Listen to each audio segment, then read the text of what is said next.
Now it's time for Bleav in the ACC with our starting lineup. From Florida State, number 17, Charlie Ward. From Morehead State University, number 50, Lloyd Span.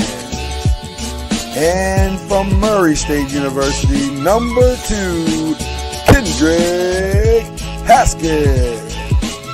Get ready for the best sports show about the ACC in all the land. Bleav in the ACC starts now.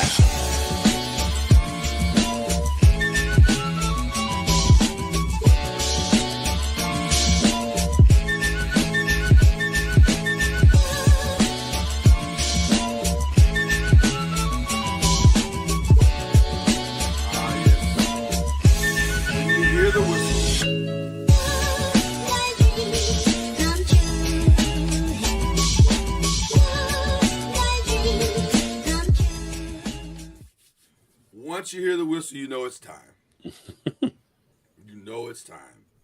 For Kendrick Haskins, for Lloyd Spence, for Charlie Ward, we are here. We are glad to be here on this very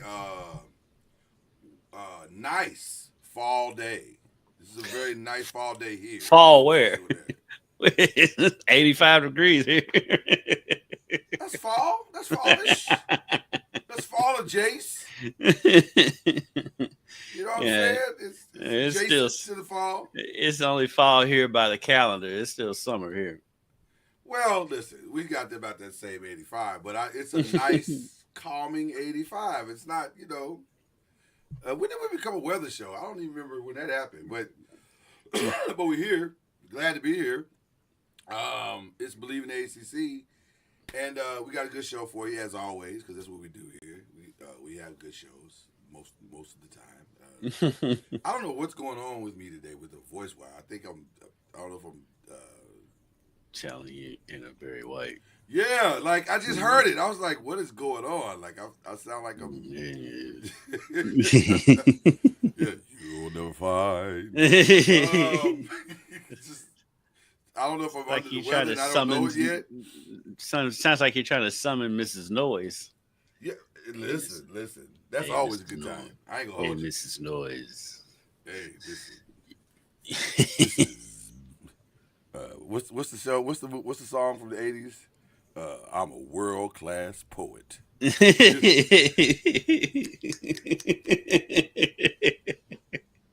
you go. We're gonna have a good time in here today. Let me tell you something.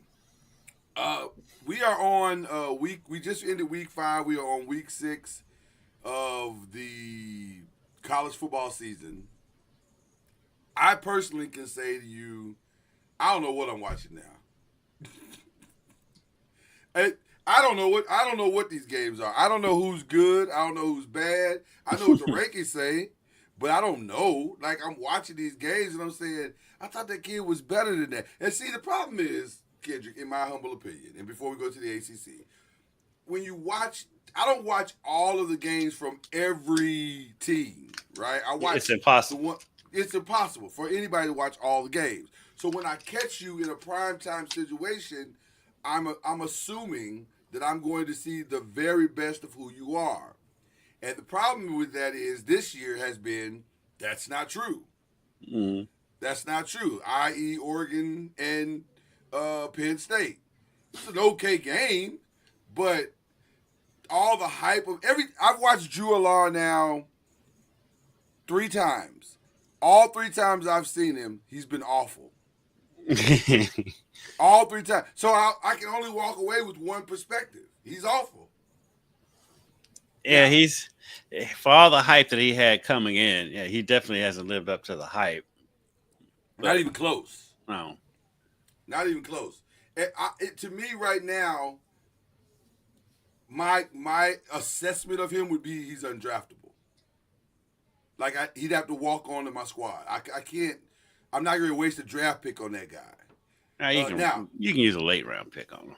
No, I don't want to do that. Unless there are a lot of, I've gotten everything else I need, and he's there, and I'm like, okay. Yeah, because it comes down to best available later in the draft. And I But guess, but it, but from what you've seen of him, do you think he can make the squad? no, he can be Okay, a practice squad guy. he can definitely be a practice squad And guy. you worth So it's worth the shot. I mean, you never know. Some of it could be just the system doesn't fit him as well. So what system does fit Penn State? I know we got to go to ACC stuff, but what system does? Like what fits? James Franklin, sir. You need to find a system that wins big games. Find whatever system that is. That's the one you need. Because right that's so now, wild. That's so wild. They can't win them. he can't. And by the way, he can't. And what I mean by that is, if it happens once or twice, you say, okay, well, he's having some challenges. But when it's happened like 15 times, bro, that's you. That's all you. You're doing something fundamentally wrong to where you can't win these games. And you got I to give figure him out credit. what that He is. acknowledges it. He doesn't run from it. So I give him. I'll He at doesn't least run give him from that. him. Yeah, he's not delusional. I give him that. I definitely give him that. So, anyway, we digress. But in the ACC, we got our own problems. We got our own set of problems because we have a perception problem. Yeah. Because our good teams keep getting beat. Now, to be fair, this was an outstanding game. Yeah. Yeah, it was an Well, I outstanding saw of game. it. Yeah. Yeah, it was an outstanding game. It was fun to watch. It was competitive. And when I say outstanding, I mean it was competitive. It was a nice, interesting back and forth. When you end the first quarter or the first half 21-21, that's a good game. Now Florida State got off to an awful start, right? They were I think they had to score 21, almost 20. Was it 21 straight points? I think it was at one time. Something like that. Yeah, so they got off to an awful start. Virginia was not intimidated or delusional about Florida State at all. The number 8 ranking meant nothing to them. They were like, whatever, we're gonna win. We are better than you are. And I'm not even gonna claim that Chandler Morris played phenomenal. He was okay. I mean, he had a bunch of touchdowns, but he also gave the ball away a lot too. He was very generous with the ball. With his distribution, he gave it to both Virginia and Florida State players alike.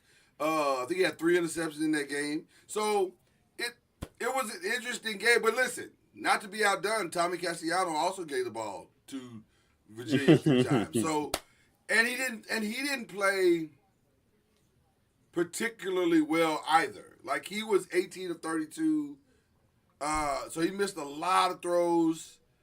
He did use his feet reasonably well. I think he led Florida State in rushing, like at 78 yards or something. He had some nice throws in there. He had the timely throws. When he needed to make the throw, he made it, especially downfield. So that's what made this game so interesting. It's like neither one of them played great, but they made good plays when good plays needed to be made. And then it got to overtime. Virginia was able to out overtime them, if you will. I still can't believe that the receiver for Florida State is healthy. When they You don't think he's healthy at all? And when they stormed the field. Oh, that was wild. That was insane. That was wild. I personally, I didn't really like that because I was nervous for those kids because I'm saying I'm all for a good field storming. It's fine. I don't care. Unlike I'm not the get off my lawn guy when it comes to that, but I am the get off my lawn guy when it comes to putting kids' health in danger. And I agree with you. The kid that dropped the ball in the end zone, he didn't even have time to get up. Mm-mm. And I was like, yo, man, that's not good. Like, he had to have caught some strays, right? Like, right. I mean, and he had to get trampled. I mean, he was still laying down when they ran out there. He didn't have time to move, to react. He didn't have time to do anything. And it was like, let's not do that, guys. Come on now. And I don't understand. I guess what I don't understand about field storming is the inability of the home team to hold them back at least a little bit, like at least until. when they're that many people, it's nothing you can really do. But I mean, in there, a And a lot of, situation. I mean, that many people you can call the National Guard, they're going to get out on the field. But and a lot of it too is the construct of the stadiums themselves. Yes. Because when if they try to storm the field at Louisville, they can, but they're gonna have to work to do it because Yeah, it's it's a not wall an easy and thing to do. there's Yeah. a wall and there's a drop, and Right. and some stadiums are like that. But like Virginia, they right on the field anyway. They're right there, and Yeah. go back and watch the tape. As soon as the last play was going on, you saw all of the crowd on the ground ready to go. They were like, "If you miss this situation, here we come," and that's exactly what they did. So I didn't love that. I'll be honest with you, I didn't love that either. But the game was good. The game was solid. So At least with Virginia, they beat the number 8 team in the country. Unlike Illinois, who stormed the field for beating number 24. Come on. yeah, let's What not you, do that. what you doing? Just because you got beat right. by 100 the week before. Yeah, we got to calm down. Right.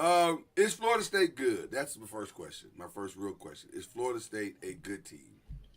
I think they are. I think it's just the way the system is. It's so stupid because they still act like Alabama is the be all end all. So Florida State beats them, and all of a sudden they go from an afterthought all the way to number 8. And just, but then the double standard of the whole system. Virginia beats them in double overtime, and they drop Florida State 10 spots and move Virginia up to 24. And like, what? Yeah, and then yeah. And then Alabama beats a Georgia team that doesn't have a quarterback, and then they jump all the way back up. It's just the SEC invitation. It really is, because I think the SEC currently has like 9. Is it 9 teams in the top 25? Like, what is? I think. Let's see. We can find that out like relatively quickly. But like Texas, Alabama, Georgia, LSU, Tennessee, Vanderbilt, Missouri. Okay, maybe it's 8 or 7. Okay, so maybe it's 7. Oklahoma's not up there. I didn't say Oklahoma. Oh, Oklahoma. That's the other one. Oklahoma. So it's 8 teams in the top 25. With all due respect to the SEC, I don't believe that there's 8. They have 8 dominant teams. Now, record-wise, yes, their records say that they are that good. But also, when you nobody believes in LSU and nobody believes in Tennessee. Nobody believes in LSU or Tennessee. I believe in Vanderbilt more than I believe in LSU and Tennessee. So, if you're talking about the problem is that with the ACC, they're beating up on each other. Right. And it looks like it's not a good league because they're beating up on each other. Which is such a dumb way to look at it. Because when the SEC beats up on each other in the SEC, it's such a tough conference. It's such a gauntlet. But then if Florida State gets upset by Virginia, see, the ACC's not there good. Look, it's so stupid. And Virginia legitimately might be that good. Like, if you look at Virginia, they could be that good. We all thought, okay, Stanford's awful. They're awful. Turns out Stanford's not as bad as you thought they were. Stanford is 2-3, a solid 2-3, and their last 2 wins were pretty good. So I don't know what the ACC is. And the other thing is, I don't know what quarterback is the best in the ACC. There are guys that are doing interesting things and putting up interesting numbers like Miller Moss. But also, if you had to characterize his game this past weekend, it was a tale of 2 halves. Yeah, he was great. He was phenomenal in the second half. You gotta give him credit. He was phenomenal in that second half. I would argue the entire team was, because when you hold a team to 17 or to no points, that's impressive. They didn't score. Pitt didn't score once they stepped back on the field. Yeah. That's a good day. Yeah, it was. I mean, it was a good performance by Louisville in that second half. That first half was as bad as it gets, but they showed a lot by settling down and coming back, shutting them out, and coming back and Yeah, winning that game. They made plays down the stretch. Especially more impressive for Miller Moss is that the run game wasn't what it has been all season. And so right. that game they had to put it on Miller Moss's shoulders, and he took them down, and they can't got a big comeback win on the road. It is very clear that Duke Watson and Isaac Brown are not 100%. That like Mm-hmm. they were not doing Duke Watson and Isaac Brown type things this past weekend. Though in the second half they kind of gutted it out and made some plays that at least gave pushed the defense back and allowed Miller Moss the opportunity to go make some plays down the field. But are they going to be healthy? What is their plan? Because they still have two more games before they take a legitimate bye, right? And these are the No, two they toughest. no they no they play Virginia, then they have a bye week. Oh, so this Virginia game, and then they have the bye week before Miami. Yeah, Okay, well then that's good. If they can survive this one, then maybe they could get some rest and get healthy, their which is bye situation has been very strange. it They had is. I don't know they why had a you're taking them bye this after the early. This is their second bye. It's Right, already their that's what I'm saying. second. Yeah, they're That's what I'm saying. I done. don't know why you're taking them this early. Like that seems like not the smartest thing to do, especially when you got a lot of games left. But I didn't schedule it. They did. They decided this is what they wanted to do. So Yeah, okay, but I mean, this one is timely, but it's yeah, still weird because it is they very didn't weird. have all these injuries going into the last bye week. They came out of the Yeah, bye week with all these injuries. That's weird. And so yeah. I don't know if they're driving too hard for the goal or whatever it is. And this is listen. All this is weird to be talking about a 4-0 team that should be in the top 25. That's legitimately. But it's the reality because they've not put two great halves together, I don't think yet. Not two great ones. And so we're waiting to see, is this the game where they will finally display a completely balanced game on all three phases of the game. They've either been great at special teams and great at offense, or great at defense and special teams. Special teams is the only thing that's really, I think has really been consistent. consistent. Yeah, Yeah, yeah. but it'll be interesting to see if they can pull this together going forward. With Pitt, Eli Holstein is a box of chocolates, and not even the good kind. It's the kind that has coconut in it sometimes. You might get like there's some good ones in there, but that coconut is dominant. yeah, In there. you, Like yeah, yeah. You might get a caramel one in there somewhere, but maybe one or two caramels, but for sure there's coconut ones. the coconut For ones, yeah. sure. And you're like, oh, this is disgusting. And so I don't know. Pitt, I don't know what Pitt is, if I'm being honest. I don't know what I see when I see Pitt. Sometimes I see a defense that can be decent, and then other times you're like, my God, y'all can't stop anybody. Mm. Sometimes Eli Holstein is dialed in, and he'll play halfway decent, and then like the second half of that game, you're like, oh boy, oh man.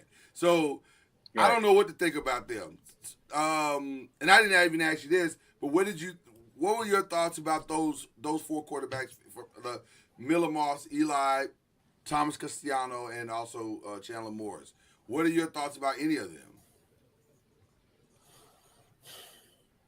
Who is There, who is the best quarterback in the ACC?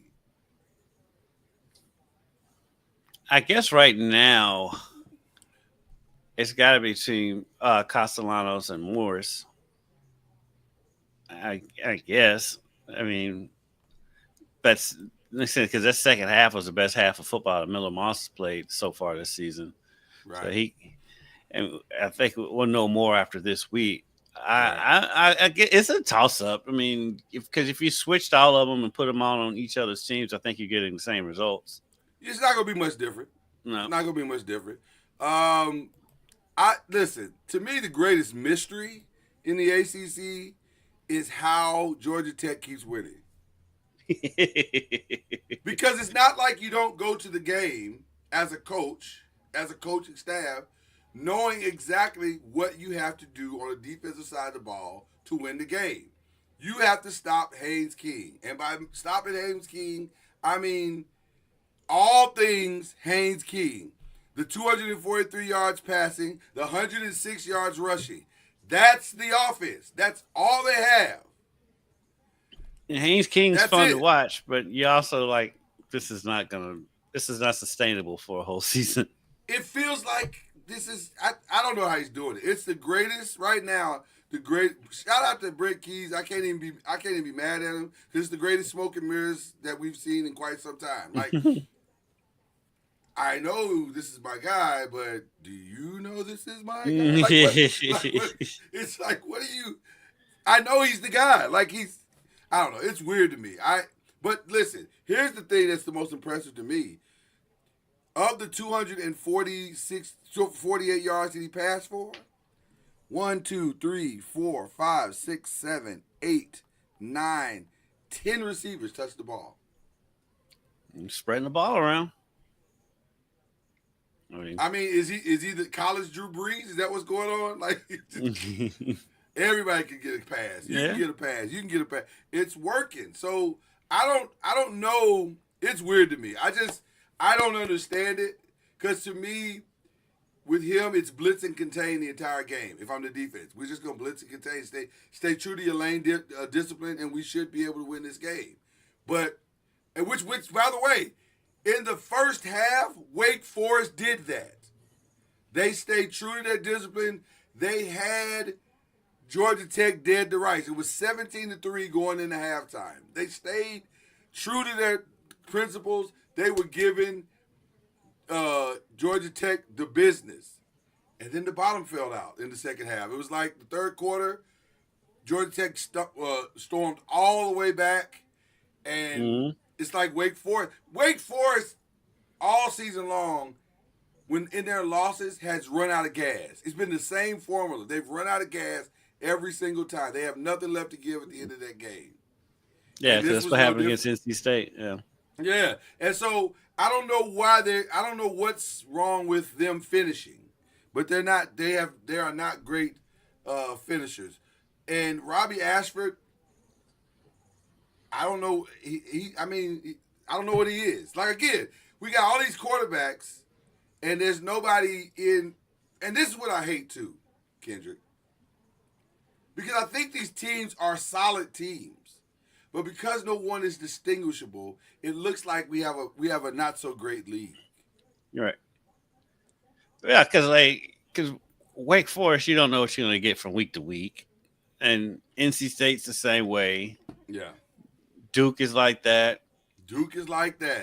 I mean, really, the only consistent teams have been Miami and Louisville and Georgia Tech.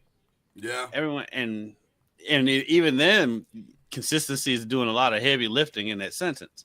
Consistency is like somebody spot me. Here's another one. Another prime example right here in this game. They destroyed Syracuse, but to be fair, Steve Aguilar is Aguilar or Algie? What's his name? Yeah, he's out.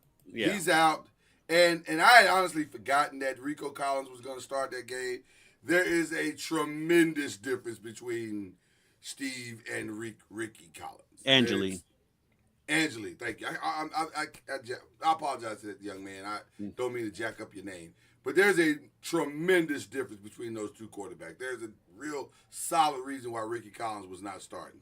And I think the kid has potential. He's certainly athletic, but it's not the same. It's not the same. And the threat downfield is for sure not the same.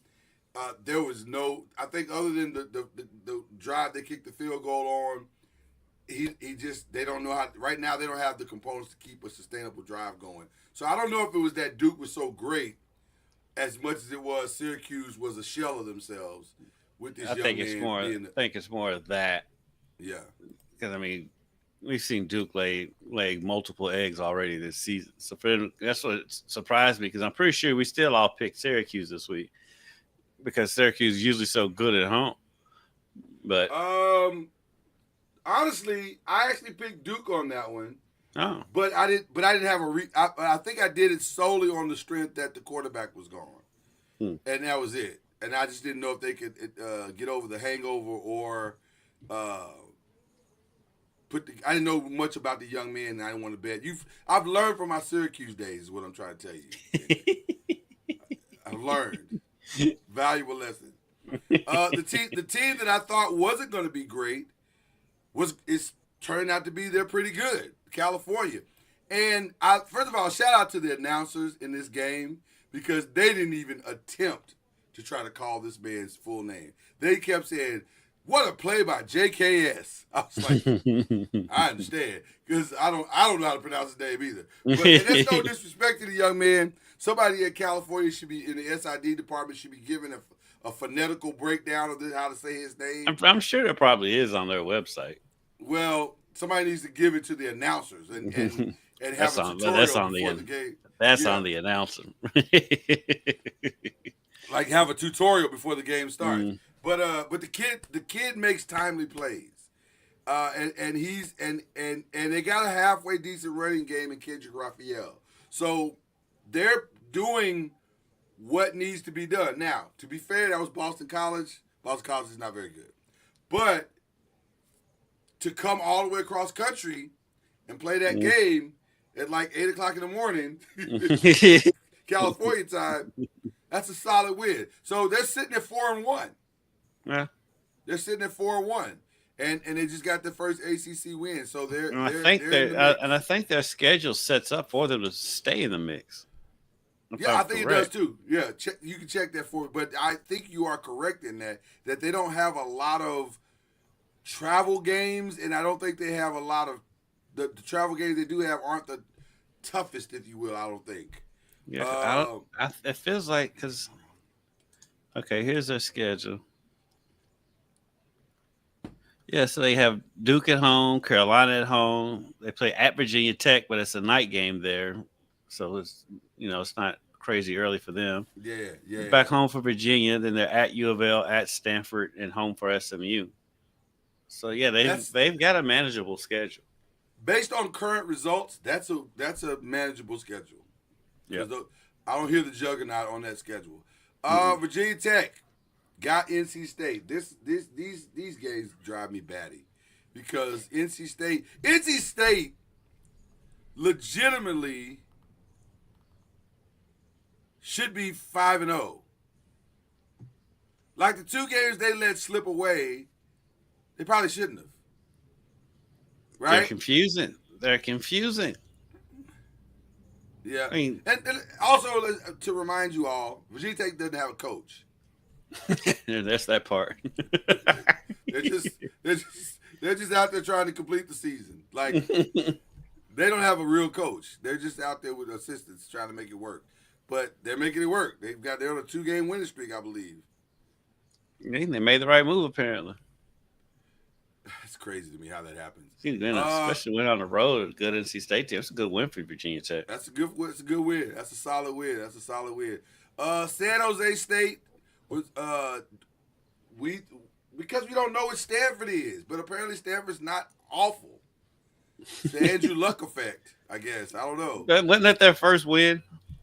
No, it's the second. Well, believe it or not, it's the second. They're stacking them up in Stanford right now. They were able to squeak this one out against the Spartans of San Jose State. San Jose State had a run a couple years ago where they were pretty good. They did. They were very, very solid. They're very, very solid. We had a bonus pick that counted for nothing, but the game was actually interesting.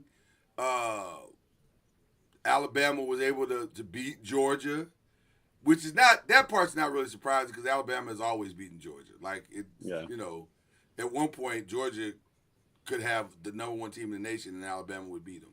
So that wasn't surprising. And Simpson was way better than Gunnar Stockton. Yeah, like way better. I think Gunnar Stockton. Let me ask you this: did they keep the wrong quarterback, Georgia? I can understand why they did it because Beck had a bad year last year, and he's coming off that arm injury, which you didn't even know if he was going to come back. And so, given the decision, like hindsight's 2020, but if you go back to at that time when they're making the decision, that was almost a no-brainer. Yeah, I don't know. Again, it's interesting because we all, and I say we, I mean all of college football, we all have the same problem right now. It doesn't matter what your conference is. We all have the same problem. We don't know what quarterback week to week is going to show up and be great. I'll give credit to a few. The quarterback at Oregon is Dante Moore. I think his name Dante Moore. He seems to be the real deal. He seems to be the real deal. Like he played very, very well. So I'll give him some credit. Listen, if Taylor Green could get some defensive help, they might be better. I told you it was going to happen in that game. Well, you did, and what was interesting is I had several people from Arkansas texting me during that game saying, "Are they?" The only question I have is are they going to let Sam Pittman on the bus along with the defensive coordinators? Which, to their credit, they did give him an opportunity. Well, they let him on the bus to go home. Or maybe they called him an Uber. I don't know how it went down. But they for sure made them pack their bags, like, immediately. Mm-hmm. But the irony of this whole situation, for me. The man has more lives than the cat. This man has blatantly committed adultery in the building, using university funds, by the way. He got into a horrific and embarrassing motorcycle accident. He is allegedly brought he has brought a plague to at least 3 different college teams at one time. Nearly destroyed an NFL team, or at least set them back considerably. You could argue that he set them back almost 5 years because it took him a minute to kind of recover. Then somehow has stumbled back into an OC position only to find himself right back where he started, which was the head coach of the Arkansas Razorbacks. And you know he was going behind the scenes, pulling some strings to get that. Without question. And we say that, some of you are saying, well, how do you know that? Because we know the man. we have dealt with the man. We know the man very well. And those that was starting to leak the week leading up to that last week's game. So exactly. This was inevitable. He may be Thanos. He may be Thanos. He may be the college version of Thanos, where he snaps his finger and bad things happen. But shout out to Notre Dame for not caring about it. They went and beat the brakes off Arkansas, and as they should. This was believe it or not, I actually stayed up for this game. Well, technically I didn't stay up for it. Some of the other games were running late, and this game just happened to cross over into the other game, so I stayed and finished it. It wasn't a great game as far as action and stuff that was going on, but it was interesting because you thought, okay, Colorado may pull this off. They did not. And then it got weird because they started chanting like some very obscene things at the team. And BYU's a kind of a cool little squad now. Like, their coach is real cool. He's kind of got a hip-hop flavor. So, I don't know. It was a weird game. But it's Colorado. By the way, on the heels of this, did you hear the rumors that there's some SEC teams that might want to take a look at Deion? Which I was like, for real? I haven't heard that. But, I mean, it doesn't surprise me because of the attention he brings. Yeah, that part is true. He does do that. Yeah, he brings a lot of attention. Although it's not as loud this year, obviously, as it has been, but he does bring attention. He brings the eyeballs, and you know he'd be able to recruit the South, and so the South for sure, and probably can recruit just about anywhere. So I would love to see him with a level playing field, see what he could produce. And NIL money, yeah. Yeah, I'd love to see what he could produce with a level playing field. But it's got to be tough to convince kids to go to 9-degree weather. And Colorado is weird though. It's a beautiful place. It's beautiful. Their weather code. Yeah. It could be 9 degrees on Monday and be 75 on Wednesday. Their weather's strange. And it gets worse. It gets worse as the winter comes. Like, it gets real bad. Yeah. So, but it is as my friends who live out there though. They say it's not as bad as people think it is.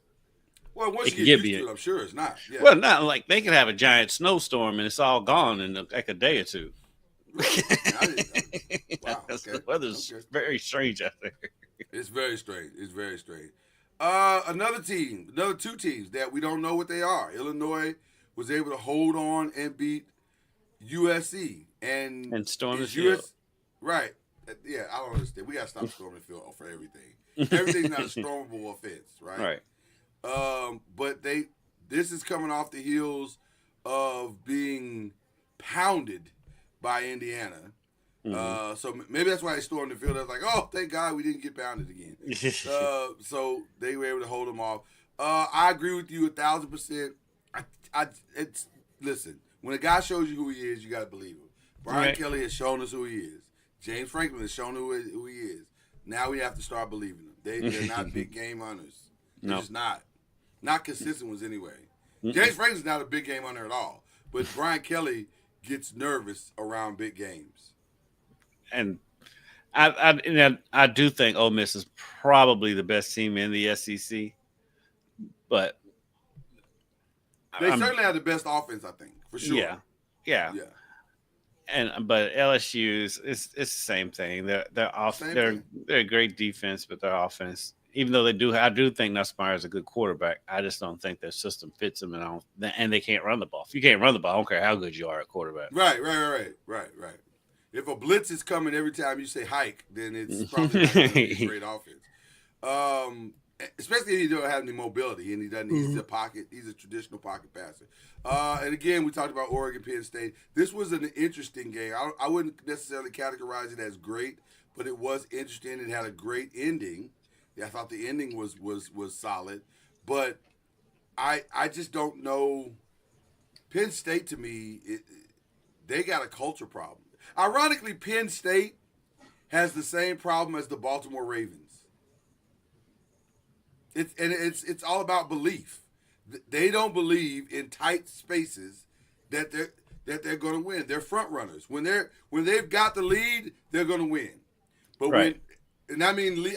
Well, like I don't know the Ravens. Points. The Ravens, no. Well, but that's specific teams. Like that's just the Bills and the Chiefs. Everybody else, when they got the lead, they can win. They've blown leads against. Remember that Dolphins game? They blew that big lead in that one. Yeah, they got belief problems. They got real belief problems. And they've got Penn fourth quarter State's the same problems. Way. Yeah. Penn State's the same way. They don't know how to close.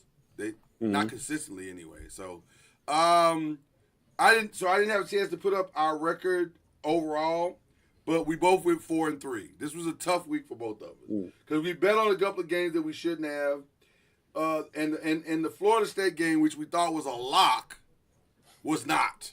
Thanks, Charlie. I didn't think it was a lock, but I thought Florida State was going to win. But I thought Florida State was going to win.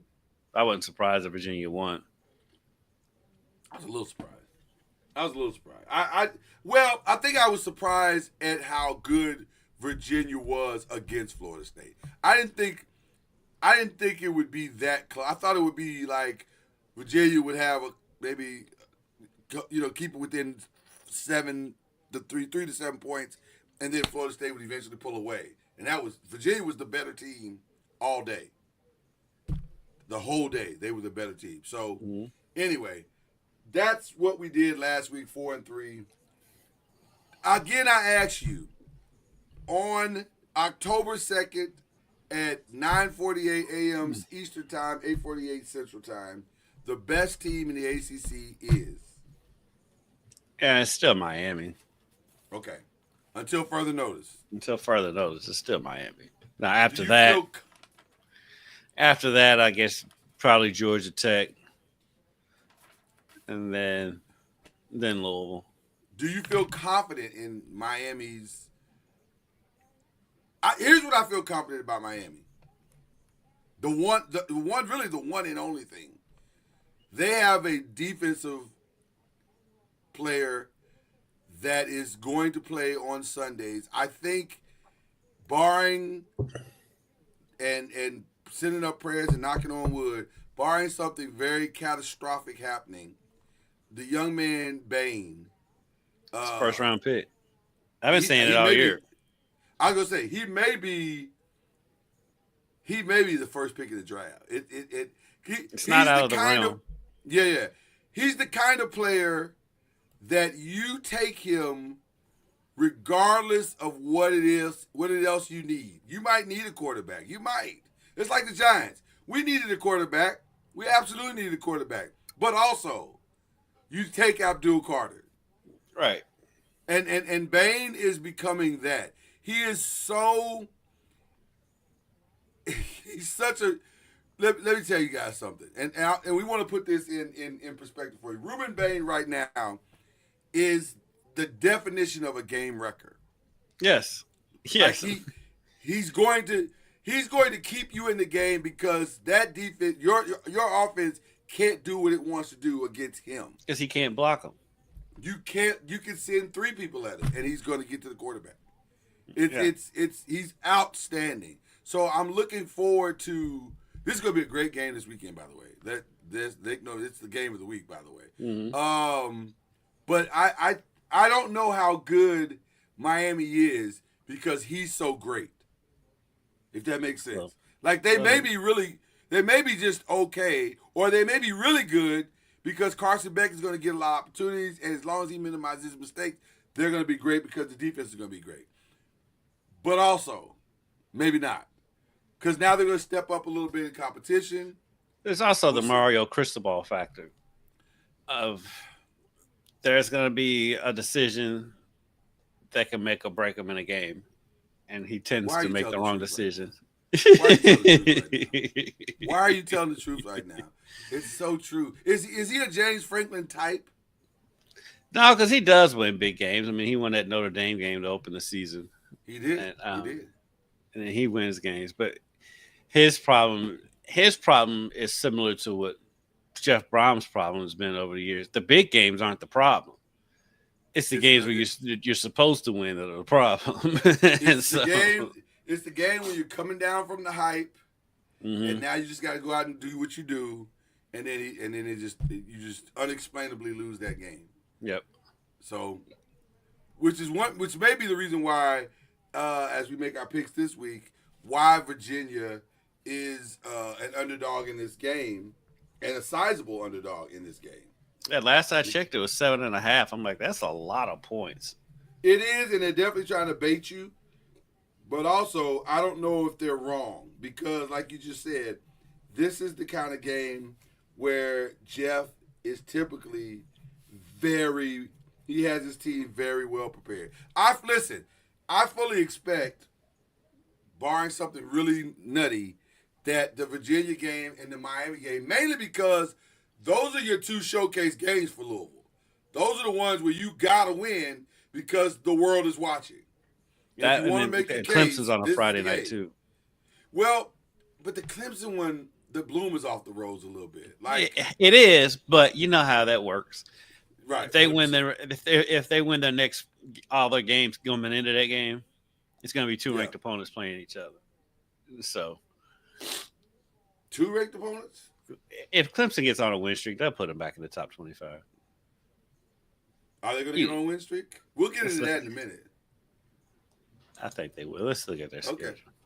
We'll take a pause and look at it real quick before we start making our picks. Because that's the real question. Are they going to get on a win streak? See. Carolina this week. They should get the following week. SMU at home is going to be a tough one. Maybe. Because they're not playing great either. They should beat Duke at home. I don't know now. And home against Florida State. We still don't know about Florida State. And so they could win the rest of those. They're going to be favored in all of them. It will be interesting to see what Clemson does this week. And we'll start with Virginia U of L, and then we'll go to Clemson next. But I think I'm going to go with the odds makers on this one because they tend to know.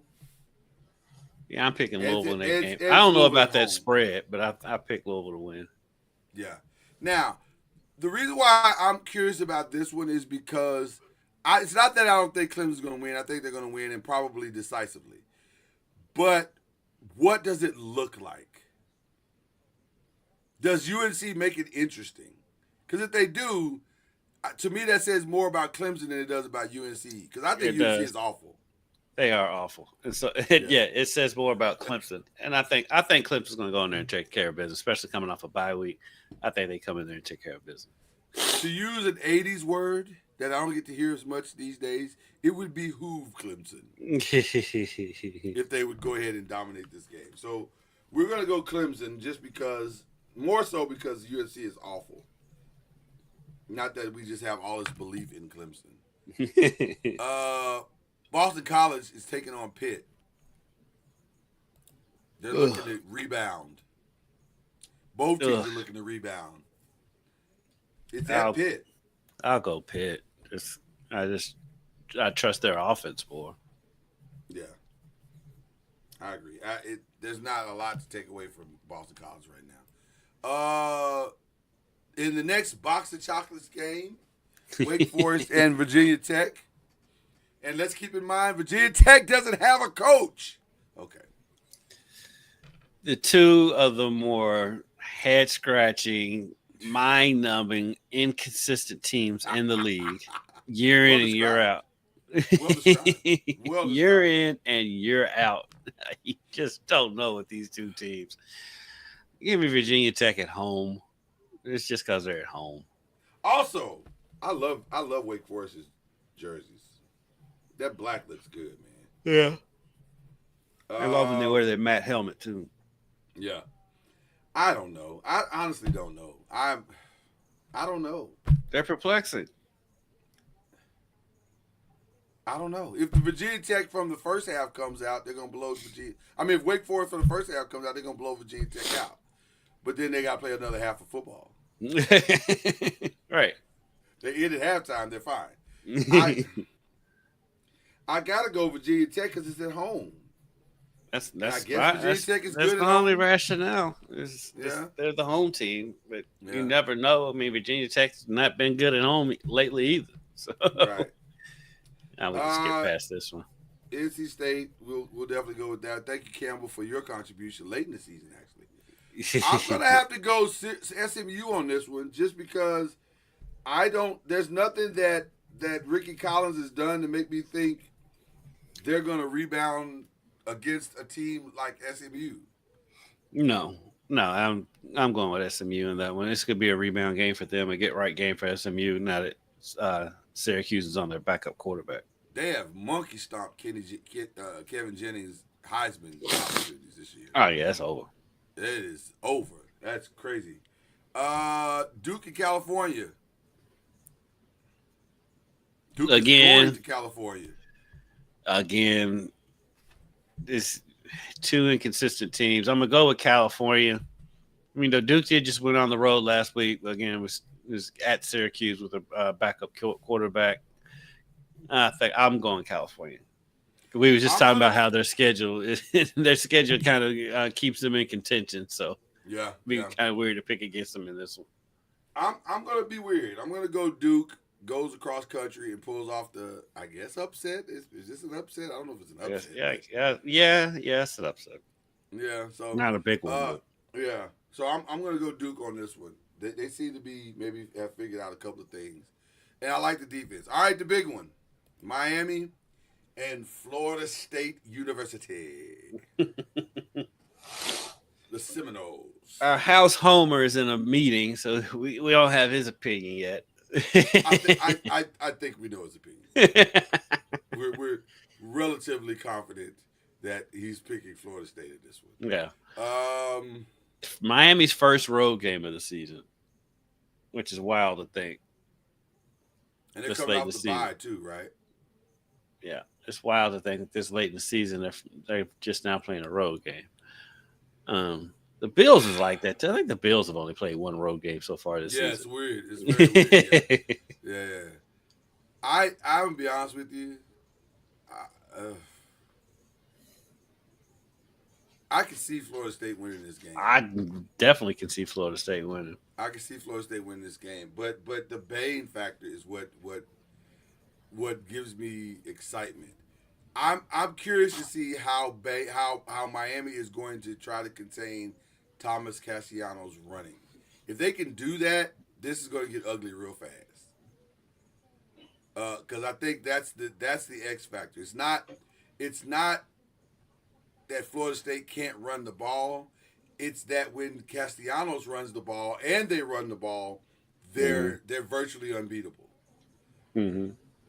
And I think they're going to key in on and try to make Castellanos beat them from the pocket, which is why I'm going to pick Florida State. I think I just talked myself into it, but I'm not confident in that. I'm gonna go. I'm going to go Miami. It's very tepid, but I just feel like the environment's not going to be too big for Beck whatsoever. Those But the last receivers. time I saw him on the field, he was doing Beck things again. And that's what This gives is me, true. That's what gives me That's what pause. gives me nerve, right? That's Yes, what gives me that's pause. what gives He me was doing Beck pause. things again, like that's looking awful familiar, sir. But at the same time, Castellanos could start doing Castellanos things. 1,000%. So 1,000%. you've got two quarterbacks that can keep both teams in the game. Castellanos is coming off a game where he did exactly that. So, and I'm like you. I think I'm going with the Ruben Bain factor. I think he's a game wrecker, and I think he can make a big play when they need it. So I'm going to go with Miami. You may have talked me back across the border.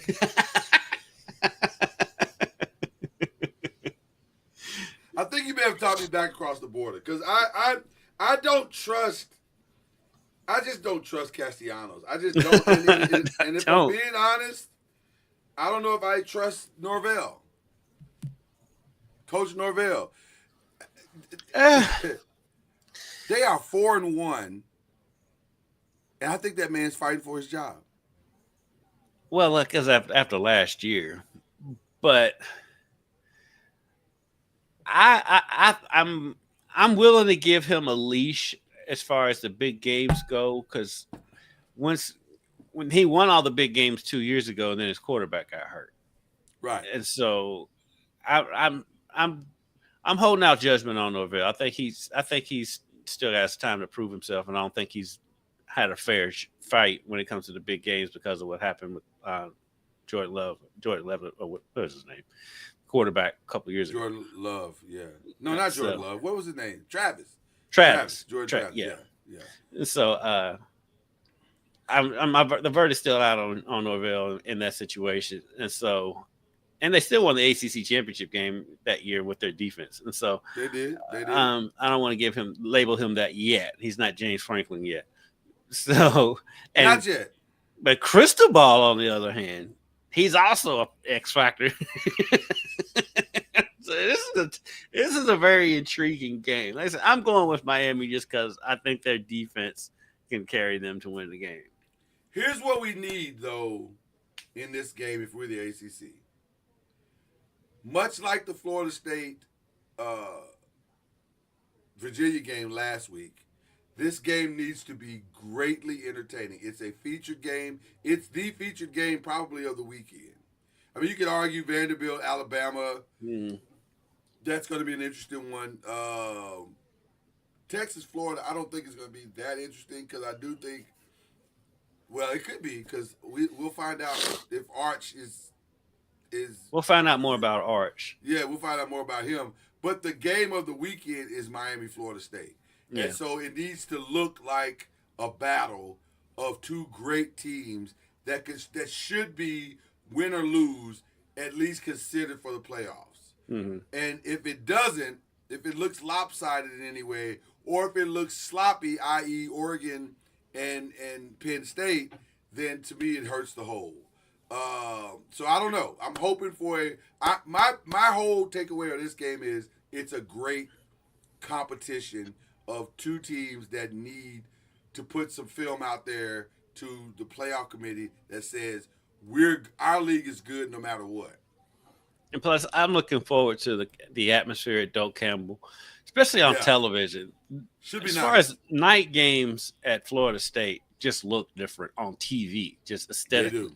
And I love the way they look on national TV at night at Doak Campbell. So I'm looking forward to that atmosphere and just be able to sit home, come home from the Louisville Virginia game, and relax and watch that game. Absolutely, absolutely. All right, your Bleav in the ACC games this week. We mentioned a few of them: Vanderbilt and Alabama, Wisconsin and Michigan. Michigan needing to get some more quality wins. Texas and Florida is interesting, not because Florida's any good, but because we'd like to see if Archie's good. Right. And he's been the last couple of weeks he's played better, but this is probably the first. And Florida has a decent defense. I was going to say this is probably the first defensive test he's had since Ohio State. Offense leaves a lot to be desired, but the defense is pretty good. Yeah. Boise and Notre Dame. What a lot of great games to choose from, by the way, this week. And then, of course, see the high school schedule here. Oh, sometimes it's just not. You just pick through the bargain barrel at Walmart. Yes. I'd like to see if Texas Tech is legit in this one because Houston's a solid test. So I'm curious to see if Texas Tech is legit or not. I'm surprised Texas Tech's not getting more buzz than they are. I am too because it looked like they're a solid team, but and everybody knows they spent a bunch of money on the team, and so they spent. I mean, a lot of money. Whenever Texas Tech is brought up, that's the first thing they say. It's like nothing about the coaching coordinators or the play of the players on the field. It's just they all making a bunch of money. They're making a bunch of money. Well, right now, the number 11 team in the nation. They should beat Houston, but who knows? Yeah. Who knows? Who is your Bleav game this week, brother?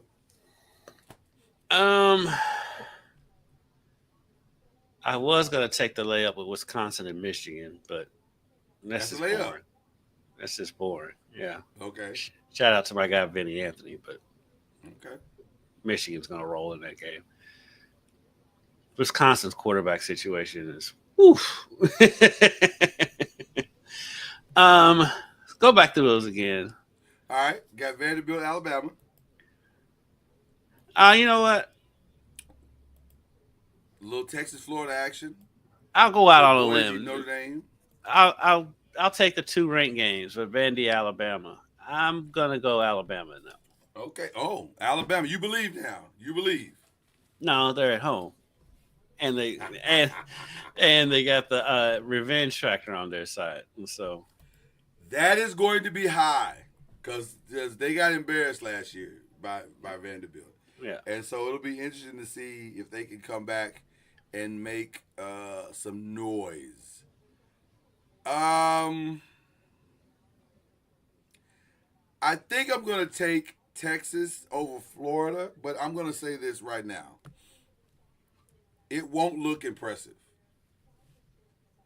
because Arch is who he is. He's a young quarterback trying to figure out how to play the position in college sports. His games that they've won, to me, as an evaluator, have not been great. They've been okay. And swag aside, he's got swag for days. I'll give him that. Yeah, their wins have been fine. They've been fine. They haven't been dominant. They haven't been world-beating. They haven't been impressive. I don't think this will be impressive. They'll win, but I don't think it'll be impressive. And that brings us back to the original question that we started with on this show, which is who is the best team in college sports? Ohio State looked pedestrian this past weekend. They have possibly the best player in the college sports. I'd argue it's either Jeremiah Smith or Reuben Bain, one of those two. But Ohio State was on quarterback. They don't have a great quarterback, but they've got enough pieces around them. Ohio State was on the road at Washington, and so yeah, that's a tough game. It's a tough game, especially that environment. Washington, one of the cooler environments in college football, especially that tailgate because they tailgate on boats, and so that's a tough environment. So I mean, for them to go in there and get that win, that's a good win for Ohio State. I still think Ohio State's the best team in the country. But they can be beat. They are.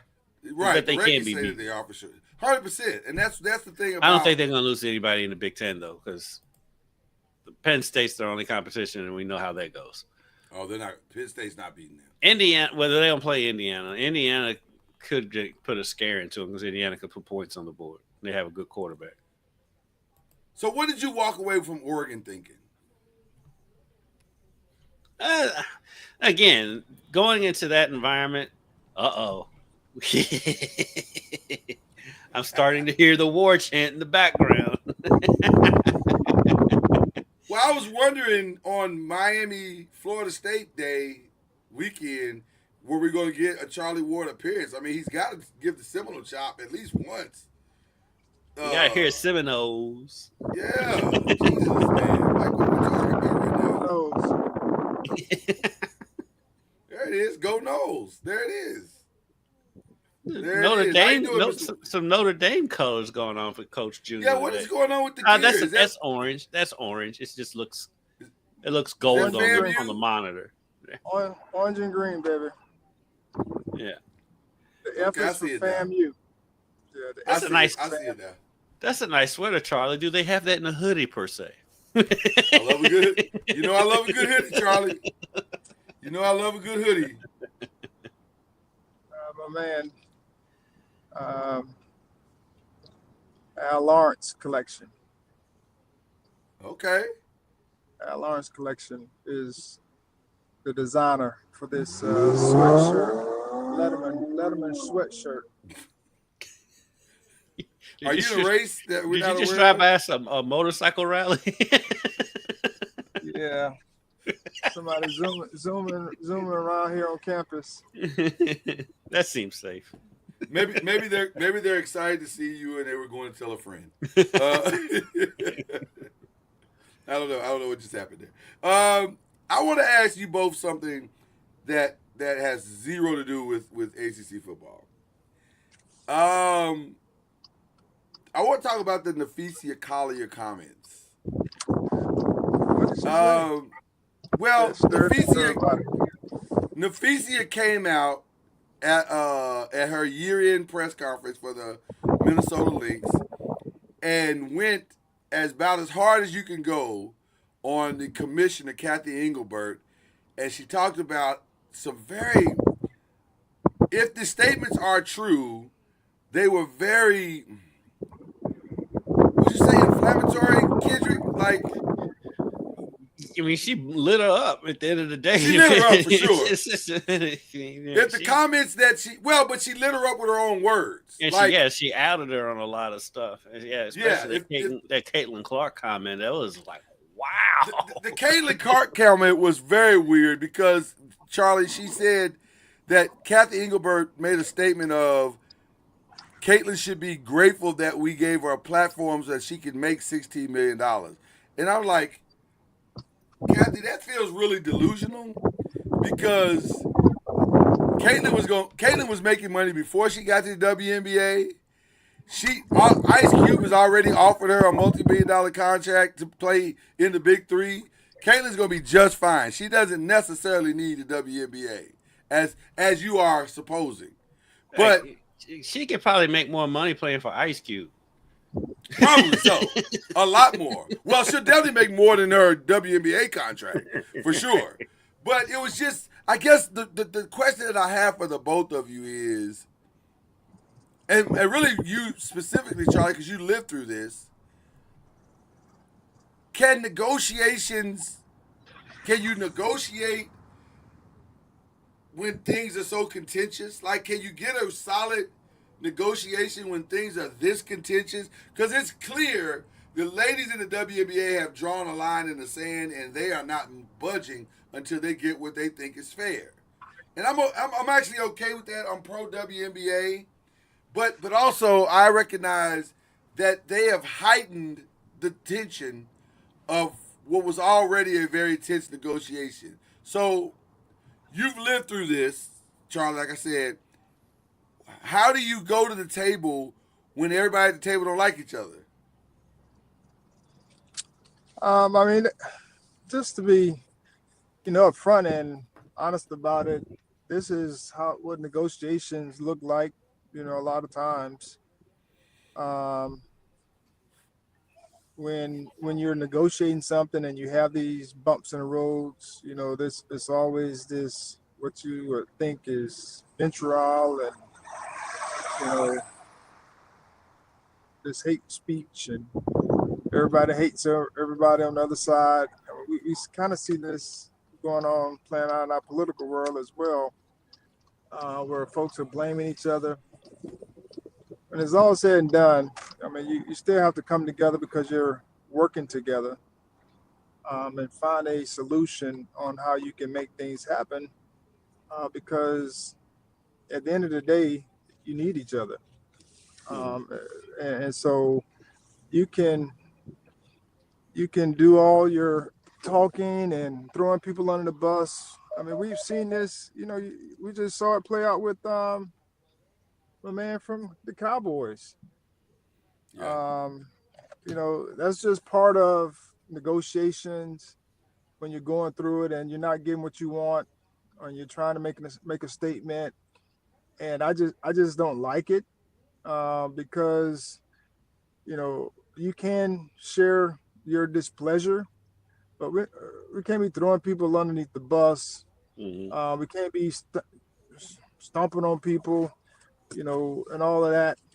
There's a way you can go about doing it, and getting your point across and telling truths and what have you without, you know, stomping on top of people. But that Well, seems to be some negotiation tactics. But at the end of the day, you get in the room, you talk through.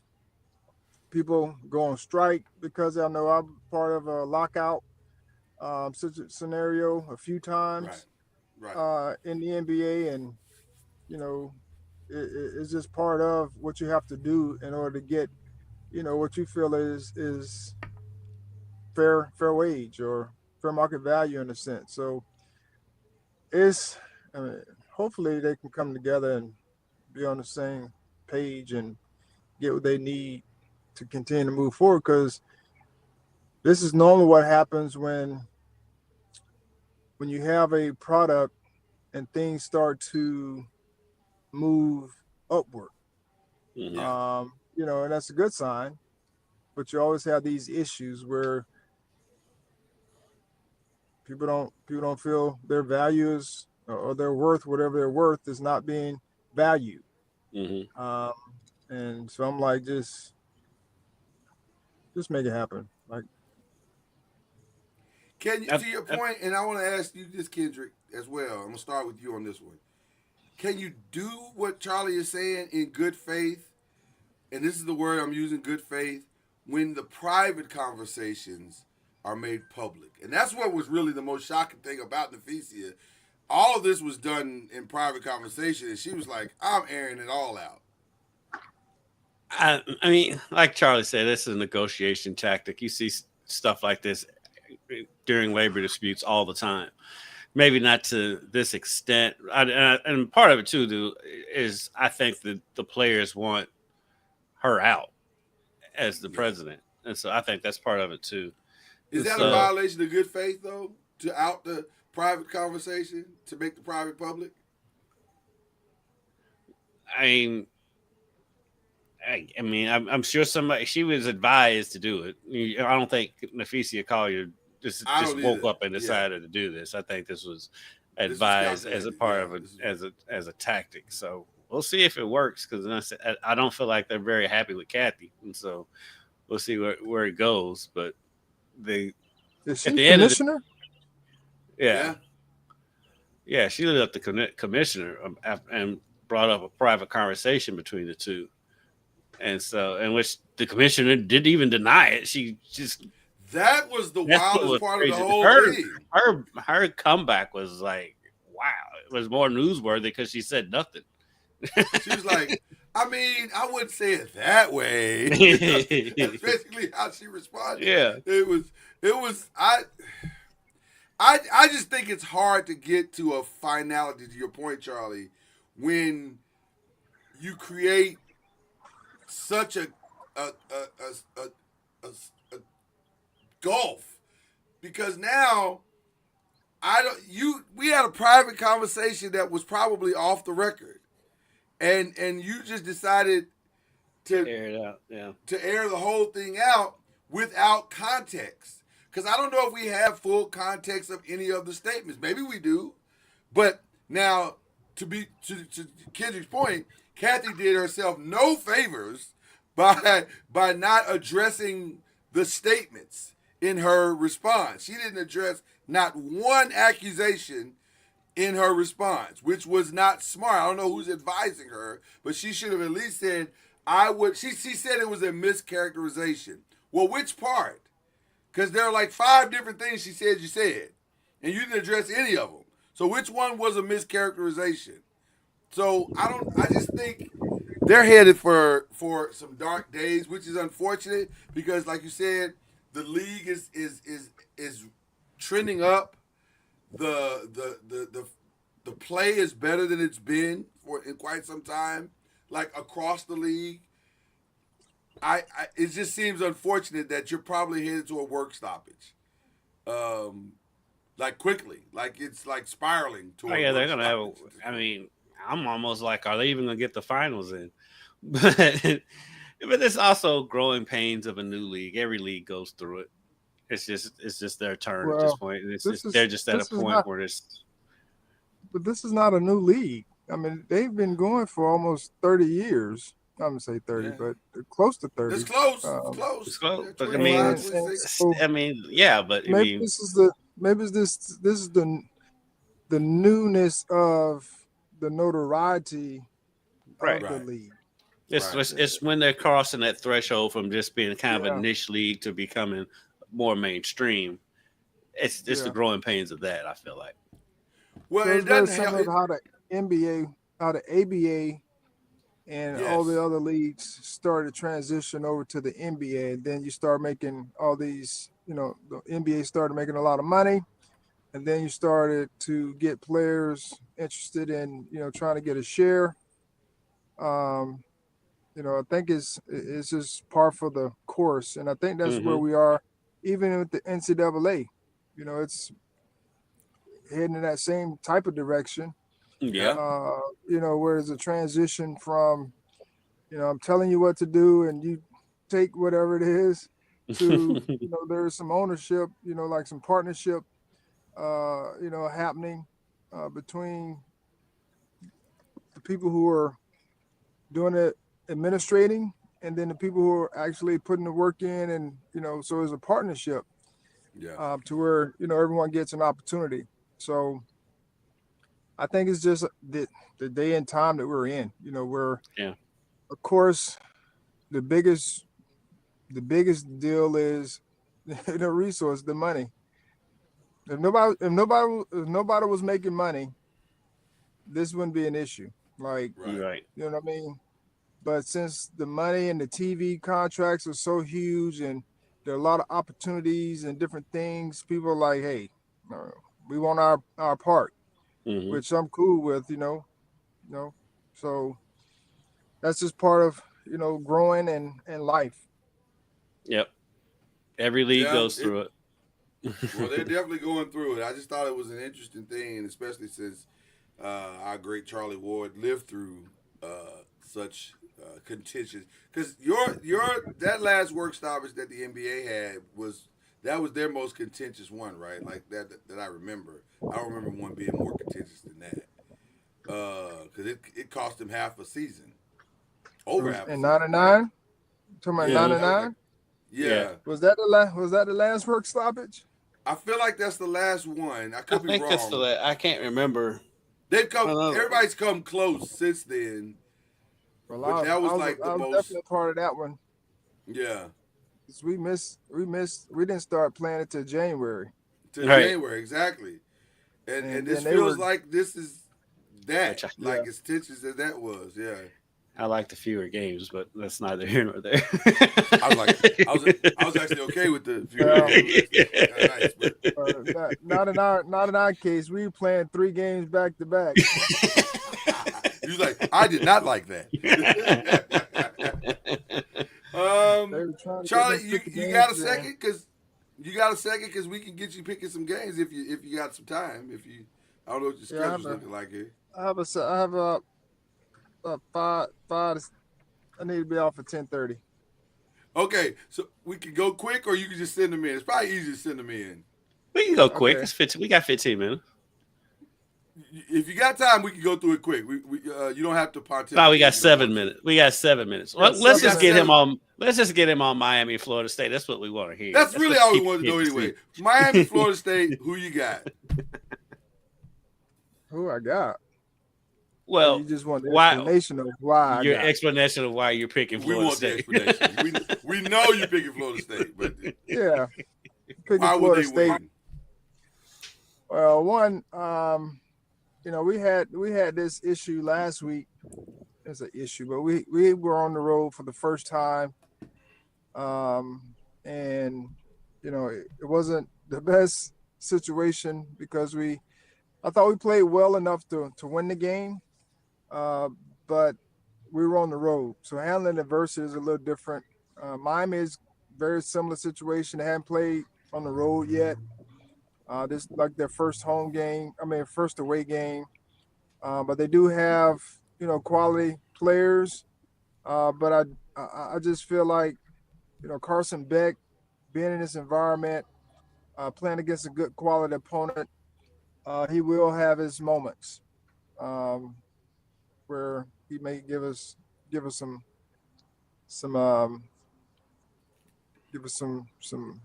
charity. So that's the reason why I'm picking FSU. One, because they're playing at home, and we need a win. Well, like I told Kendrick earlier, he was doing his last time on the field, he was doing some Carson Beck type things. Like you're like, oh, that's the Carson Beck I remember from last year. So it'll be interesting to see, like you said, Charlie, if he can go into that environment. And that's, by the way, that is going to be a true road game because Tallahassee's going to be rocking. Yeah.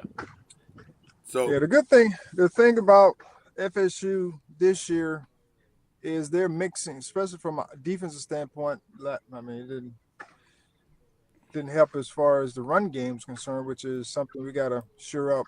I know they will. But passing wise, we're mixing our coverages a lot better. So we're not all man to man, we're not all zone, but we should be able to, get some hand on the ball, football, to cause some turnovers. But I mean, we created turnovers last week. We just couldn't stop anybody on the run in the run game. Well, Charlie Ward clearly thinks that Florida State will correct all of its ills this week. I'm just hoping we both pick Miami, but I'm just hoping. Yeah, really, I love it. Charlie, if you win this game, you're not flying under the radar anymore, Charlie. You're not. You just beat the number 3 team in the nation. Well, we got beat, so why not beat somebody else? Well, we need to get back. We need to get back on the radar.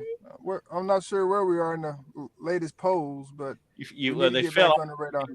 Losing overtime on the road and fall 10 spots to number 18, which makes zero sense. I was going to say, strangely enough, you dropped to 18, which is weird because I didn't think it was that bad of a loss. Like, what are we talking about? Especially when they ranked Virginia after winning the game, it's dropped Florida State 10 spots. So clearly they're okay. The math ain't mathing. It never does with this stuff. Yeah, that's been par for the course here.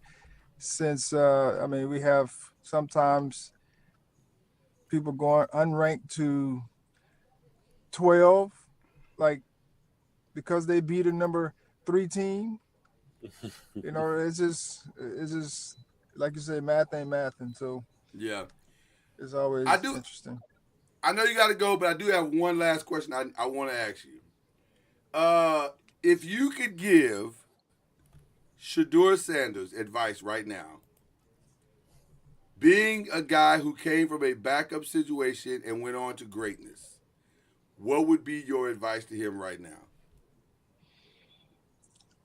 Just keep working. Like don't even. I mean, people are looking to try to find something. I mean, they're like putting picture on his facial expression.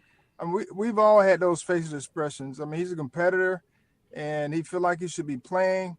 So people are just blowing this thing all out of proportion when it comes to that kind of stuff. That's just natural stuff. But he just has to make sure that he doesn't speak or even talk to the media. I wouldn't even talk to the media as in my position because they're actually looking for things for him to say. So sometimes it's better not to say anything, as your mama, your grandma used to tell you. Just don't say anything if you don't have anything good to say. And But so technically, he didn't just say anything yesterday. Yeah, technically he didn't say anything yesterday. Which was worse. I don't know how you not say anything and it's worse, but it was worse that he didn't say anything. But Did you see right, what he Charlie. did yesterday, Charlie? no, I didn't. They asked him about the Oregon quarterback. What's his name? Dylan Gabriel being named a starter, and he literally mimed everything. He would just literally just do this, and that's all. He did that every time they asked him a question. So if I was him, like I said, if I was him, I wouldn't even talk to the media. As is he the backup or the third string? He's still the third string still. See, I wouldn't even say anything as a third string guy. Like, why are you coming to me? I'm the, I would say stuff probably like that.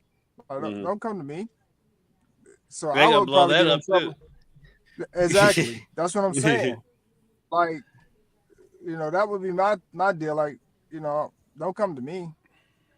Or say something generic like that's my teammate, and like we've got his back, and just leave it at that. That too.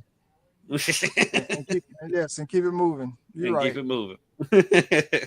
Well, there's clear tension between the two. There's tension between the two, going back to last year in college, and so Gabriel came out and said, you wait for the perfect time. You're going to be waiting for your whole life, which I don't think he meant that toward Shedeur.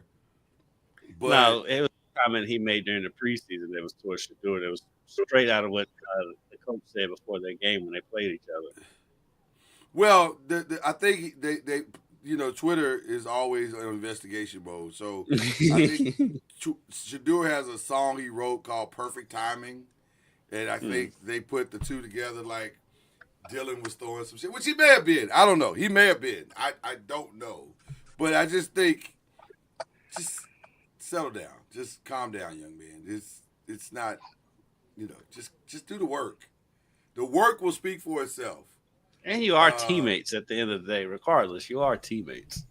Well, and the reality you gotta is, like each other, but you gotta fake. No, it. you don't have to like each other. But I honestly think he's going to get an opportunity at some point this season.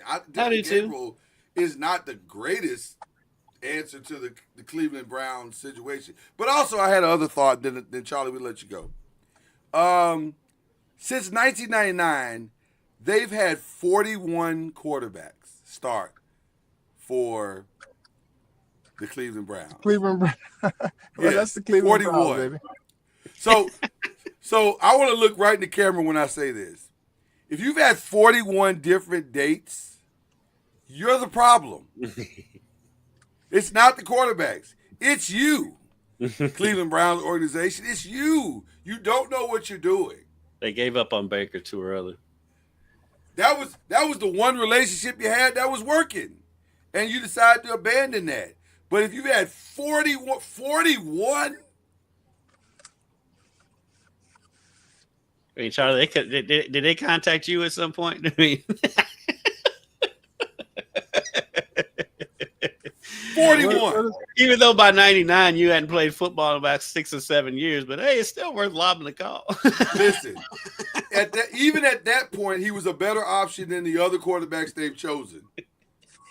Charlie might be a better option now. Oh no, they just can't get right. Nope, they can't get right. It's wild. 41. When I heard that, I was like, How do you have 41 different quarterbacks?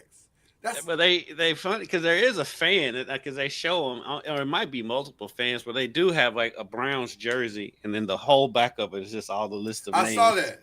I saw that. I saw that. And they're running out of space on the jersey. Like it's not much space left. In 26 years, you've had 41. That's crazy to me. That's wild. That is wild. So you got to ask yourself, Cleveland, what are you doing at this point? All right, Charlie, we appreciate you pulling up, brother. God bless All you, right. sir. I appreciate you guys. Go Rattlers! All right, go Rattlers. Is that what we're doing? Is that what it is? Okay, I can't do the similar thing. I pick Miami. I pick Miami. I pick Miami. I can't. I did too, but that. I'll still do it. Yeah, but I do like that though. I like the Rattler thing. All right, brother. See you, man. All righty. See you. The great Charlie Ward, ladies and gentlemen. He's awesome. My He's favorite part awesome. of my week. I'm telling you, it's awesome. Yeah, I 41. Can you believe that? That's a mess. That is the definition of a mess. And like you go through the names too, and outside of Baker Mayfield, like none of the names are like wow. You know what I want the internet to do, and I'm just going to put this out in the world and see what happens with it. I want the internet to take the music of What These Women Want from a Brother by DMX and take the quarterbacks' names and put it in that space where there was Sanders, Gabriel, Flacco. I want that couch. Right. I want that to happen. Watson. I met him at a massage parlor. You know, like I want that. I may just do that myself just because it's just like the right thing to do. But 41, that's crazy. Speaking of the NFL, yeah, talk to me. Your boy Jackson Dart looked good. Gave the team a giant bolt of energy. I wasn't surprised that they won that game. I kind of thought they were going to. It was more about the bolt than the performance. Performance-wise, it was fine. It was okay. It was, you can't get that excited about 100 yards pass. But the thing is, it's a rookie quarterback making his first start against a good defense. And so, very good defense. But as soon as you have nice things, you cannot have nice things. Listen, I've been saying for years, you got to get rid of that turf. It's not coincidental that all these people keep tearing up their everything on that turf. So why are we still holding on to something that doesn't work well? That doesn't make sense to me. But also, what is it specifically about their turf? Because I mean, 90% of the teams in the league have turf. What's different about theirs? I don't know. I don't think it's the same as everybody else's. If I'm not mistaken, I read up on it once years ago, and I don't think it's the same as everybody else's. There's a unique component to it. But what I'm noticing is that coming out of breaks, sometimes if you don't come out clean, it's like the turf grabs the shoe, and it holds it more so than other turfs, I guess, do. Because everybody's like Saquon. Remember, he tore up his knee there. Mm-hmm. There's so many guys. That Odell Beckham. Odell Beckham. Aaron Rodgers' Achilles. Yeah. Yeah. It's something about that turf that is the way it grips the player on a turn that is, or even in a stationary position, that is, I don't know, it's causing a lot of issues, but yeah, because it's just so weird. Because I've been hearing about it for years, and I mean the numbers don't lie, but I'm just like I've never had the time to research and why is their turf so much different than everyone else's in the league? Because I said 90% of the league plays on turf. Well, simply put, it's because everybody else's is not tearing up ACL. So that's the distinguishable quality of the MetLife Stadium. Your boys got the tie. It was not a blowout. They got the tie. That was a win for them. The tie was a win because it was one for Jerry. It's two things. Well, there's two things though. For one, when they kicked the field goal in overtime, I was like, okay, well, they're going to lose because he knew that defense wasn't going to stop anything. Right. But two, my beef and my ire is with the clock operator at AT&T Stadium. That's what everybody keeps saying. How do you let that clock stop at 1 second? Yeah. I mean, that's on the refs to go back and look at it. At least make them go back and look at it, and they may not. Why? How do you stop the clock? It's supposed to accidentally click the 0. It's supposed to accidentally click the 0. Let them sort that out. They ain't got nothing to do with you. But it's supposed to go to 0. Like, what are you doing, sir? I got an interesting story. This is. I don't get this story if I'm being honest with you. In order to avoid concussions, doctors have emphasized to Tua that he needs to eat more carbs and drink water, specifically bread. Have you heard that bread is a concussion deterrent? No. I've never heard of that from anywhere. His quote is, "Your brain kind of sits in fluids. If I'm not eating carbs when you drink water, it'll kind of flush out of you, so you can't stay hydrated." I don't even know what I just read. Like, that makes no sense. Especially when you look at every weight loss program that you get on, the first thing you cut out is bread. This is the weirdest. Bread is just fat and carbs. I don't know. That's a new one on me. It seems like if he needs to eat more carbs, I mean, I get it, but it seems like there's other ways to get carbs, like, fruit. So, I don't know. I don't. He's a doctor. He knows. He's a doctor. He knows more than me. I don't understand what that is. And then drinking water. They drink water. Don't they drink water every game? Some people during the game they probably drink Gatorade and think Gatorade suffices, and it doesn't. You still have to drink water. They're probably drinking both. Like, they're probably drinking Gatorade and water. Like, well, maybe Tua doesn't. Maybe Tua doesn't drink enough, because, like, I know of, and we both know of an athlete that used to play around here that used to drink Diet Cokes and Dr. Pepper during that is also true. That is also true. But he wasn't concussion prone that I remember. It was a she. Who am I thinking of? I don't know, but I'm not going to out the person I'm thinking of until we get off the show. I'm having a different thought than you're having. Okay, all right. We're thinking of two different people right now. So, okay. But yeah, that's just a weird thought to me. I was just like, carbs, like, to stop a concussion. So just eat a piece of toast. Like, what are we doing? Like, I don't understand. That's the new one. I get the water thing, but the carbs thing. I don't get either one. If I'm being honest with you, I don't get. He probably wants him to drink more water just to drink more water, but the carbs part is that's a new one on me. You watching Major League Baseball right now? Oh yeah. Yeah. That Yankees Red Sox series has lived up to everything you thought it would be. I'll definitely be in on it tonight. Last night, but and then of course we was watching because of the Reds. Louisville's a Reds town, and so they went out with the whimper, but they fought back last night. But they fought last night. The series was over as soon as Ohtani led off with a home run in Game 1. The series is over. And he's pitching tonight. That's crazy. Not tonight. Not tonight. I'm sorry. He's pitching the first game of the NLDS. Wow. At Philadelphia. That's wild. They've already announced it. Wow. Are they going to put Kershaw on the roster for this one or no? I haven't heard. I have not heard that yet. It'd be nice to just have him. Even if you use him as a closer, just use him as a closer.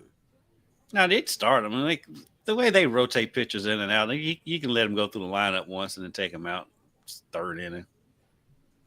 That's what they do anyway. The starters don't usually pitch more than 3 or 4 innings anyway. So yeah, that's true. Baseball is way different than what we grew up with.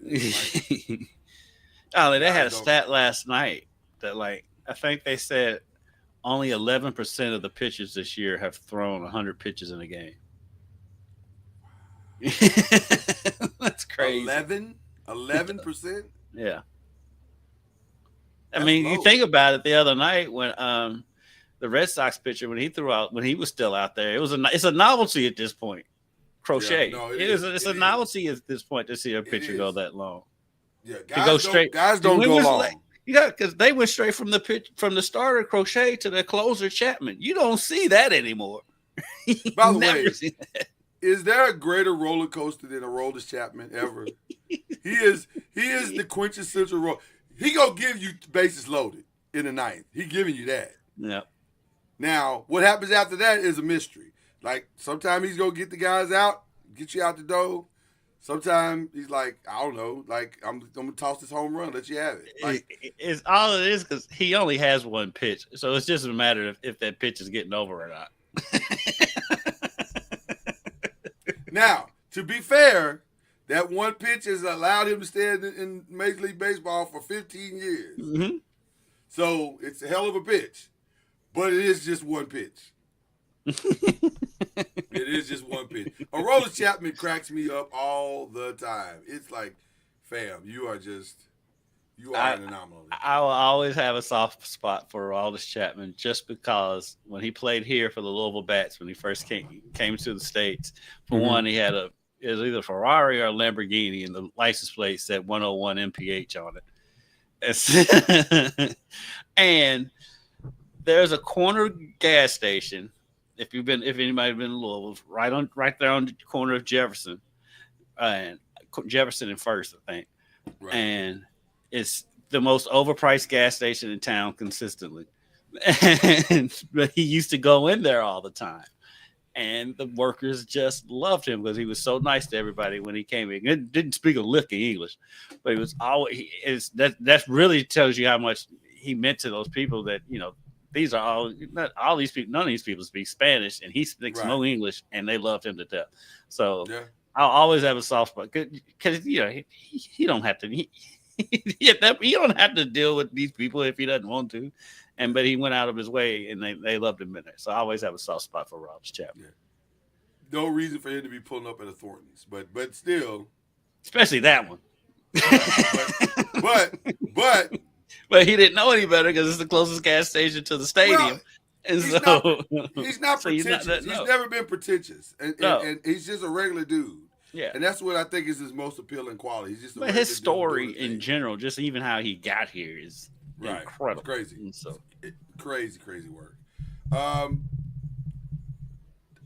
There's so many things we could be talking about. This could last forever, but I know we got to get out of here. But I'll be thinking of stuff. You ready to give up on Bryce Young? Is that over? No, because that's just a bad organization. For him to do what he did at the end of last season and the moments he's shown a couple times this season, it's just a bad organization. It's not his fault. I would like to see more players get second chances when they've been in bad situations. Mm-hmm. And he's one of those kids that I think could be a Baker Mayfield type. Baker, Sam Darnold. You can see, because look what Sam is doing now. Mm-hmm. You can make a case that Seattle might be the best team in the NFC West, right? Yeah. I think Bryce. It's the Rams, but yeah. Well, the Rams. I mean, yeah, but like Seattle's not like way off. Shout out to one-time podcast guest Tutu Atwell. Listen, had a hell of a game this past weekend, and I know that because of what he did. I saw his fantasy numbers, but also. Well, when you have an 80-yard touchdown, that kind of inflates your fantasy numbers. that inflates your numbers considerably. Watching him play this past weekend made me wonder, why don't they go to him? Because he takes the top off well, and you got two guys that can help him take the top off. I tell you why. Because I know. Well, not that. Tutu is tiny. You don't want to get him killed, so you just use him in sporadic in special situations because Tutu is tiny. Got a little Xavier Worthy in him, though. I mean, I think he's smaller than Xavier Worthy, though. He's 100% smaller than Xavier Worthy. I tell you, Tutu is tiny. Tutu is tiny, and so speaking of you tiny, can't play him too much. Speaking of tiny, I need Matthew Golden. I need you to look right in the camera. Don't ever do that again. Did you see what he did? Huh. He caught the punt in the game and immediately turned to try to make some weird move. Yeah, I don't know what he was thinking. Fam, just catch the ball. You're taught in Pee Wee football to never turn your back on But that's in a regular play. He's doing this on a punt. I was like, what are you doing? Like, I know if you're the special teams coordinator, you're like, are you okay? Like, are you all right? That was like, such a. make sure you're all right. That was such a dumb play that Because if there you was nobody there. There was and- nobody there at the time he man, turned. plus, if you look at the tackle, that gets reviewed 9 times out of 10. But because of what he did was so stupid, referees like if he got hit head to head, it was his fault. Right. They didn't even consider going to the monitor to see. It was helmet to helmet. It was an accidental helmet to helmet, but it was. And they've reviewed less. They was like, nah, you stupid enough to turn around. You deserve it. The only thing I saw stupider than that this past weekend was Outside of Washington. in the WWE. I don't know if you saw this, but the Jade Cargill, who is like probably the rookie of the year, or at least she's not a rookie anymore. She's been there 2 years now, but she's like the up and coming girl. Mm-hmm. But she's still got a lot to learn. And like they did the throw you into the steel steps thing, Mm-hmm. and she didn't put her hands up. She's got to sell it. She split her. She split her eyebrow to where she had 3 eyebrows. Like it was so nasty, and I was like, "Oh, ma'am, you've got to put your hands up. That's the rule. The whole thing is we're supposed to hear the sound of the steps, and it's supposed to look like you hurt yourself, not you actually hurt yourself." She could have just lost focus for a second. She lost all the focus. It was oh man, it was bad. I was like, don't do that again. So I was saying, getting your eyebrow cut or what Matthew Golden did, getting destroyed on a football field, what do you think is worse? I think the eyebrow. It looked awful. Because at the end of the day, you still do have on helmets in football. It looked awful. It was. I'm gonna show it to you after the show, but if you're online, go look at it. It is. Oh man, I was like, ma'am, you can't do that. That's not smart at all. Just put your hands up. It's just simple. Like, put your hands up. Yeah, like Buster said, put your hands where I can see. Put your hands where your eyes can see. So anyway, okay. All right, we gotta get out of here. We got stuff to do. A lot of stuff to do today. But that is the great Kendrick has. Kendrick, who you shouting out this week? And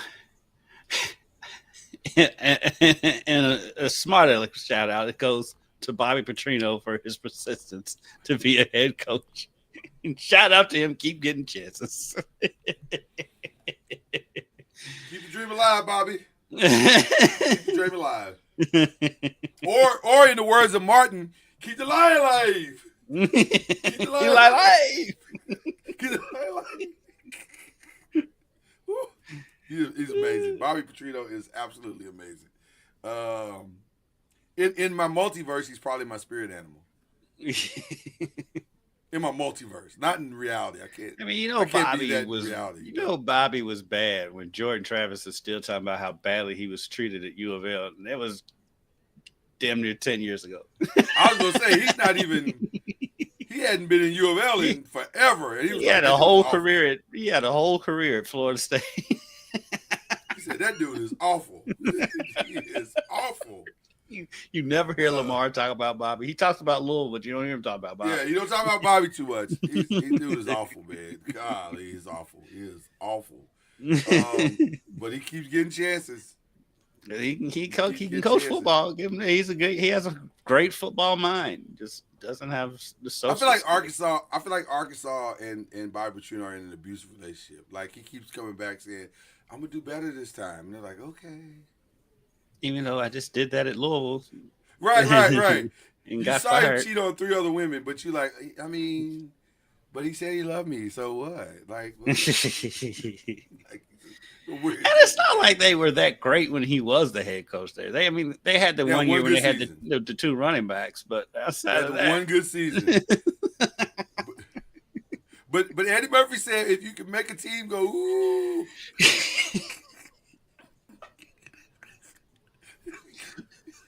It's enough to get.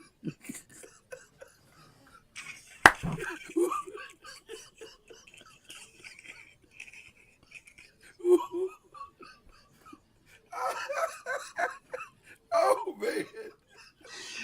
Because now all I'm seeing is him making that noise and them doing that whooping.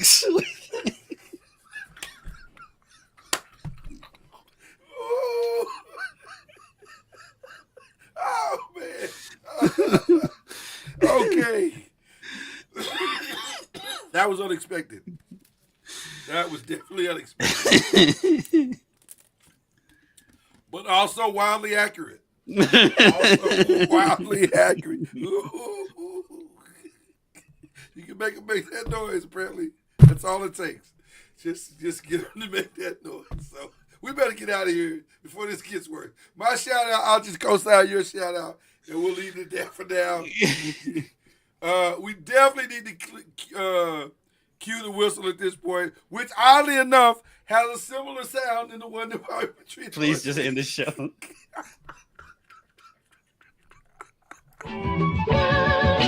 Like